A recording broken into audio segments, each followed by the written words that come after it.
bonsoir à tous. Cette fois, une vidéo sur toujours Julien Sorel, mais avec Cardinal de Richelieu. C'est une rose ancienne également. Et elle a tendance à griller au soleil.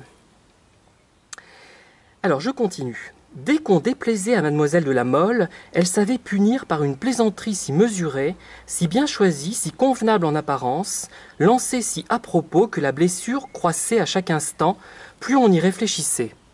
Bon, Mathilde de la Mole est-elle aussi perverse? On peut se poser la question. Mathilde s'ennuyait souvent, peut-être se fut-elle ennuyée partout. Alors aiguiser une épigramme était pour elle une distraction et un vrai plaisir. Eh bien, ça confirme notre opinion première sur Mathilde de la Mole, pas Martine, hein, je confonds encore avec Martine Carole là. Je continue. Ah, amusant.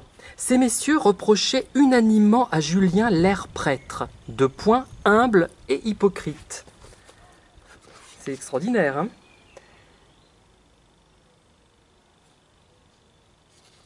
Sans grande passion, j'étais languissante d'ennui au plus beau moment de la vie, de 16 ans jusqu'à 20. Alors là, c'est, je crois, oui, Mathilde de la Mole qui parle. Donc l'ennui éprouvé par les personnes perverses.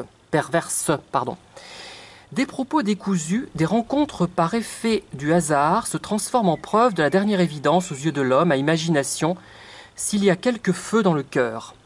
Voilà, et donc ça c'est une caractéristique des victimes de pervers narcissiques qui vont extrapoler peut-être. Hein.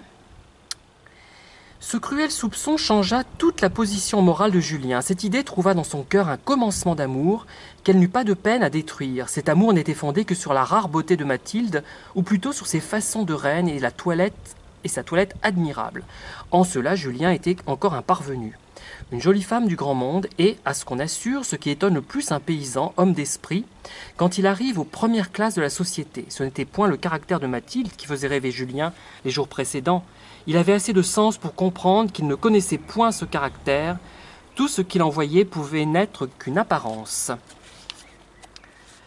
Voilà, donc, question, cette Mathilde de la Mole est-elle également perverse ?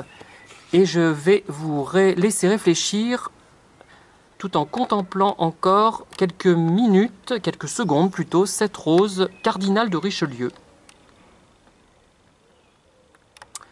Voilà, bonne soirée.